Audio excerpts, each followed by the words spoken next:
Hello friends, MS coder में आपका स्वागत है।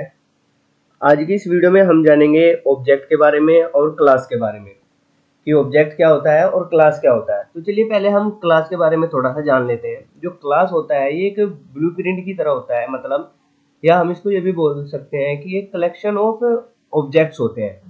इसका मतलब ये है कि जब हम कोई क्लास बनाते हैं तो उसके अंदर जो चीज़ें हम डिक्लेयर करते हैं या डिफाइन करते हैं उनको यूज़ करने के लिए हमें ऑब्जेक्ट की ज़रूरत होती है। तो क्लास को केवल हम डिफाइन करने के लिए यूज़ करते हैं कि इसके अंदर इतने वेरिएबल्स होंगे, इतने मेथड्स होंगे, लेकिन उनको जब हमें यूज़ करना होगा तब हम वहाँ पर ऑब्जेक्ट को बनाएंगे। तो देखिए यहाँ पर हमने एक क्लास बनाया हुआ है फंक्शन के नाम का। इस क्लास के अंदर हम क्या करेंगे, इसका कुछ मेथड से डिक्लेयर करेंगे, कुछ वेरिएबल्स लेंगे और फिर ऑब्जेक्ट के थ्रू उनको एक्सेस करने की कोशिश करेंगे, जिससे क्लास और ऑब्जेक्ट का क्या रिलेशन होता है आपस में वो भी हमारी समझ में आ जाएगा। देखिए सबसे पहले हमने यहाँ पर एक वेरिएबल बनाया है ए नाम का, और एक हम यहाँ पर मेथड बनाते हैं पब्लिक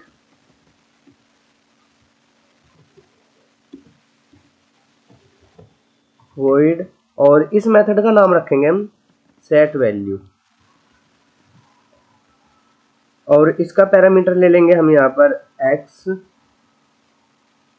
और यहाँ पर देखिए हम क्या करेंगे, x के अंदर जो भी वैल्यू आएगी उसको हम असाइन कर देंगे a के अंदर। तो अब समझिए कि यहाँ पर क्या हो रहा है। सबसे पहले हमने एक वेरिएबल बनाया है, उसके अंदर कोई भी वैल्यू पास नहीं की। फिर हमने नेक्स्ट उसमें क्या किया है, एक हमने मेथड बनाया है सेट वैल्यू के नाम का। ये मेथड क्या करेगा, एक पैरामीटर लेगा इंटीजर टाइप का और उस पैरामीटर को ये a के अंदर डाल देगा। अब हम एक और मेथड बनाते हैं यहाँ पर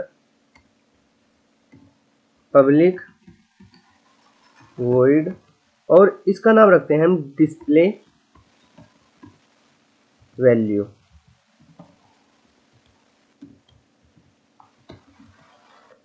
और यहाँ पर हम क्या करते हैं कि जो ए के अंदर वैल्यू असाइन की है हमने, उसको यहाँ पर हम डिस्प्ले कराने की कोशिश करते हैं।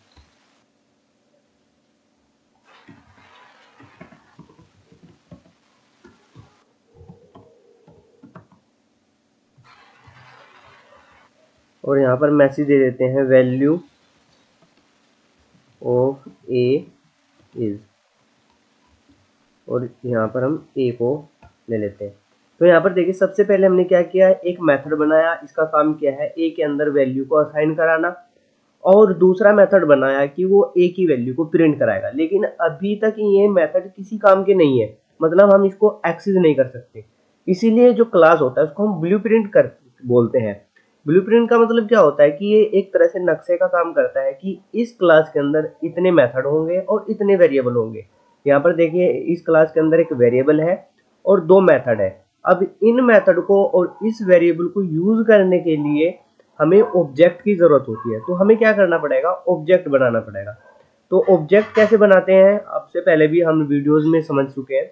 सबसे पहले जिस भी क्लास का ऑब्जेक्ट बनाना होता है उस क्लास का हम नेम लेते हैं, और फिर अपने जो ऑब्जेक्ट का नाम होता है या रेफरेंस होता है उसका नाम लेते हैं। जैसे हम यहाँ पर कुछ भी नाम ले सकते हैं, जैसे हम ले लेते हैं obj1, और फिर न्यू कीवर्ड यूज करते हैं और फंक्शन का नाम हम यहाँ पर यूज कर लेते हैं।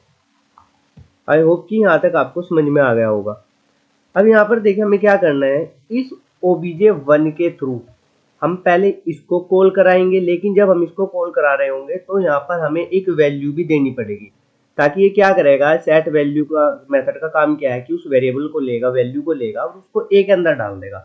तो किसी भी ऑब्जेक्ट के थ्रू मेथड को कॉल करने का क्या तरीका होता है, अब ऑब्जेक्ट का जो भी नाम होता है उसको यूज करना है और फिर डॉट लगाना है। जैसे ही डॉट लगाओगे तो उस क्लास के अंदर जो भी आपने चीज़ों को डिफाइन किया होगा वो सबको शो कर देगा। जैसे यहाँ पर वेरिएबल दिखा रहा है, डिस्प्ले वैल्यू दिखा रहा है, और यहाँ पर आपको सेट वैल्यू दिखा रहा है। आप डायरेक्ट भी यहाँ से ए की वैल्यू को असाइन करा सकते हो और सेट वैल्यू मेथड के थ्रू भी कर सकते हैं।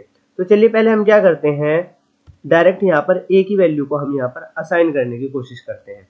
जैसे हम ए की वैल्यू यहाँ पर 10 कर देते हैं, और अब हम obj1 के थ्रू डिस्प्ले वैल्यू जो मेथड है उसको कॉल कराते हैं। तो यहाँ पर क्या होगा देखिए, सबसे पहले इस लाइन के थ्रू ए के अंदर वैल्यू 10 चली जाएगी, और जब ये वाली लाइन एग्जीक्यूट होगी तो ये वाला मेथड कॉल होगा और इसके अंदर जो आपने मैसेज दिया हुआ है वो प्रिंट हो जाएगा। तो चलिए इस प्रोग्राम को रन करके देखते हैं।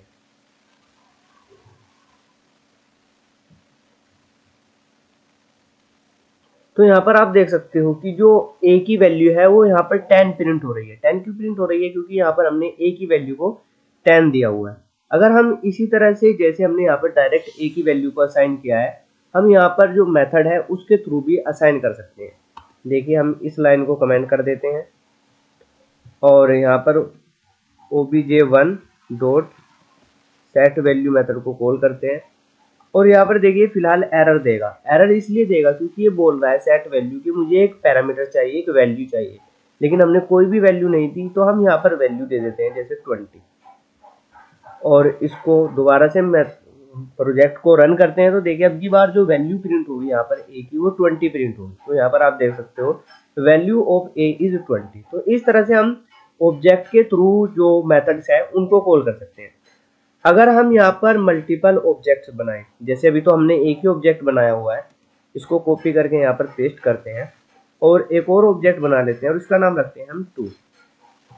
अब यहाँ पर देखिए जैसे ही मैं 2 से जो ऑब्जेक्ट 2 है इससे अगर मैं डिस्प्ले वैल्यू को कॉल करूंगा तो यहाँ पर देखिए आउटपुट क्या आएगा। यहाँ पर आप देख सकते हो कि वैल्यू ऑफ ए इज 0। 0 क्यों आ रहा है? जबकि हमने सेट वैल्यू के थ्रू ए की वैल्यू को 20 कर दिया था। तो यहाँ पर 0 इसलिए आ रहा है क्योंकि जो obj1 ने सेट किया है वैल्यू वो obj1 ऑब्जेक्ट के लिए किया है, लेकिन यहाँ पर 2 ऑब्जेक्ट है, इस ऑब्जेक्ट के लिए यहाँ पर ए की वैल्यू असाइन नहीं हुई है। तो इस तरह से जब हम मल्टीपल ऑब्जेक्ट्स बनाते जाते हैं तो मल्टीपल ऑब्जेक्ट्स के लिए अलग अलग स्टेट होती है उनकी वेरिएबल्स की, मेथड की। यहाँ पर जो obj2 है इसके लिए a की वैल्यू हमने कुछ भी असाइन नहीं की है।